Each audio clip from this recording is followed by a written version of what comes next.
جس مختار سقفی کا سر تیرے تخت کے نیچے پڑا ہے، یہ اسی تخت پہ بیٹھا ہوا تھا۔ ابن زیاد کا سر کاٹ کر لایا گیا۔ مختار سقفی نے فرمان جاری کیا کہ جشن مناؤ، آج دشمن اسلام مارا گیا اور ہم نے جشن منایا۔ پھر وہی دربار، اور آج اسی دربار میں اسی تخت پہ تو تخت نشین ہے۔ مختار سقفی کا سر کاٹ کے لایا گیا ہے، تیرا حکم ہے جشن مناؤ، ہم جشن منائیں گے، کیونکہ آج تو نے بھی کہا ہے کہ دشمن اسلام مارا گیا۔ کل بھی یہی دربار ہوگا۔ بات جو اس نے کہی تھی نا کہ ماضی یاد آ رہا ہے، حال میرے سامنے ہے اور مستقبل آدھا ہے، تو وہ یہاں سے شروع کرتا ہے، کہتا ہے کل بھی یہی دربار ہوگا، یہ تو نہیں جانتا کہ تخت پر کون بیٹھا ہوگا، لیکن اتنا پتہ ہے کہ سر تیرا ہوگا اور فرمان جاری کیا جائے گا، جشن مناؤ، دشمن اسلام مارا گیا اور ہم جشن منائیں گے۔ کمال کا بہادر بڈھا تھا۔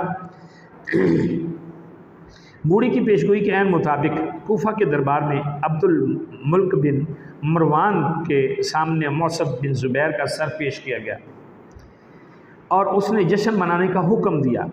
کسی نے بوڑھے کی بات کا عبد الملک بن مروان کے سامنے ذکر کیا تو عبد الملک بن مروان نے فوراً دربار کی عمارت کو گرانے اور دربار کو کوفہ کے کسی اور علاقے میں تعمیر کرنے کا حکم دیا۔ کیا اس وقت بھی کوئی عبد الملک بن مروان جو ہے وہ ہوگا جو اس سارے معاملات کو ختم کرے گا؟ یہ جو بے یقینی کی صورتحال ہے، عمران غدار ہے، اس کے اوپر بڑے بڑے الزامات لگائے جاتے ہیں، کوئی قادیانی کہتا ہے، کوئی یہودیوں کا ایجنٹ کہتا ہے، نواز شریف چور ہے عمران کہتا ہے، عوام کہتی ہے، عوام پھر یہ بھی کہتی ہے کہ عمران خان کی جو معاملات ہیں، کچھ خواتین کا ذکر آتا ہے، ان کی فرنٹ مین ہے، اس کے حوالے سے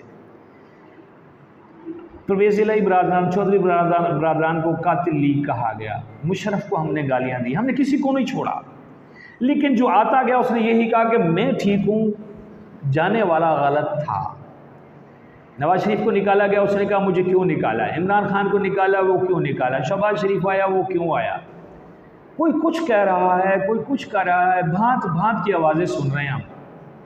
کیا کوئی ایسا بھی آئے گا جس پہ ہم یہ کہہ پائیں گے کہ وہ ہمیں یہ احساس دلائے گا کہ اب آپ آزاد ہیں، آپ خوش ہیں، میں آپ کی خوشیوں میں آپ کے ساتھ شامل ہوں اور آپ کے تحفظ کی ضمانت دیتا ہوں، آپ کے آنے والے نسلوں کی تحفظ کے لیے میں اقدامات کروں گا؟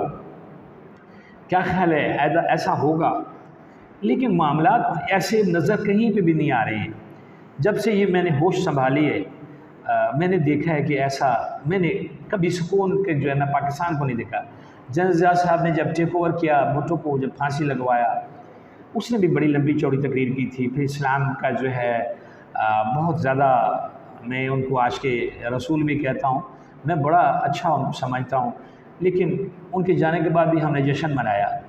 تو کیا ہم جشن کے عادی رہیں گے؟ ہم کہاں تک جائیں گے؟ ہم کون لوگ ہیں؟ ہم 50% کون لوگ ہیں؟ اس لیے سب سے عجیب منظرنامہ یہ ہے کہ آپ کسی بھی جنرل الیکشن کی ووٹیج کی جو ہے وہ کاؤنٹنگ دیکھ لیجئے گا، 50% بھی لوگ ووٹ نہیں کاسٹ کرتے ہیں پاکستان میں، مطلب کرتے ہوں گے، لیکن جو حکومت آتی ہے وہ بس 20%، 15%، 17%، یعنی کہ 17-18% ووٹ لے کے جو ہے نا اس کی حکومت بنی ہوتی ہے۔ باقی ووٹ جو ہیں وہ مختلف پارٹیز میں، مختلف جماعتوں میں بانٹے جا چکے ہوتے ہیں۔ مان جاتا ہوں کہ 50% والا جو ہمارے اوپر حکمران ہے وہ آتا ہے، لیکن کیا کوئی 50% والا، 10% والا ہمارے آنے والے جو مستقبل ہے اس کے لیے کیا کرتا ہے؟ اگر کچھ کرتے ہوتے تو کیا خیال ہے یہ ہمارا ملک اس وقت ڈوبا ہوتا، ہم بجلی کی لوڈ شیڈنگ سے پریشان ہوتے، ہماری کون سی پریشانی کا مداوع آج تک ہوا ہے؟ ہم سے ووٹ تو مانگا جاتا ہے لیکن ہماری پریشانیوں کا مداوع نہیں کیا جاتا، کون کرے گا؟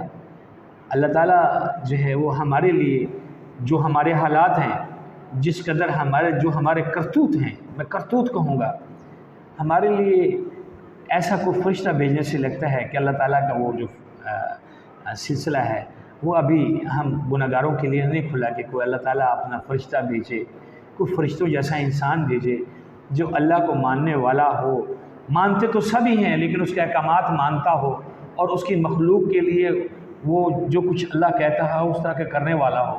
مجھے نہیں لگتا، شاید میری آنکھیں بند ہو جائیں گی، میں ساکت ہو جاؤں گا، میرے جسم کے 3 حصے ہو جائیں گے۔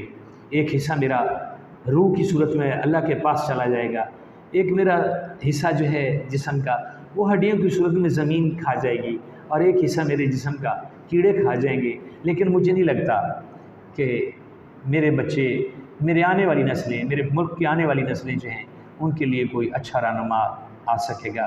دعا کریں اللہ تعالیٰ ہم سب کو سکون قلب دے، اور میں کہتا ہوں اللہ ہمیں برداشت کرنے کی توفیق دے دے، ہم برداشت میں آ جائیں، اس لیے کہ برداشت کے بغیر تو ہم، جیسے میں تڑپ رہا ہوں، بہت سارے لوگ اور بھی تڑپ رہے ہوں گے کہ پتہ نہیں کیا ہوگا۔ میرے مالک تو ہم پہ رحم کر، تو ہم سے راضی ہو جا، اور ہمارے لیے اچھے حکمران بھیج، ہمارا اچھا سوچنے والے، اسلام کا اچھا سوچنے والے ہمارے ملک پہ حکمران بھیج۔ اللہ تعالیٰ ہماری دعائیں سن، ہم بہت پریشان ہیں۔ جزاک اللہ، اللہ پاک ہم سب کا حامی و ناصر ہو۔ اپنا بھی خیال رکھیے گا، اپنے چینل کا بھی خیال رکھیے گا، اور مجھے اپنی رائے سے بھی نوازیے گا۔ جزاک اللہ۔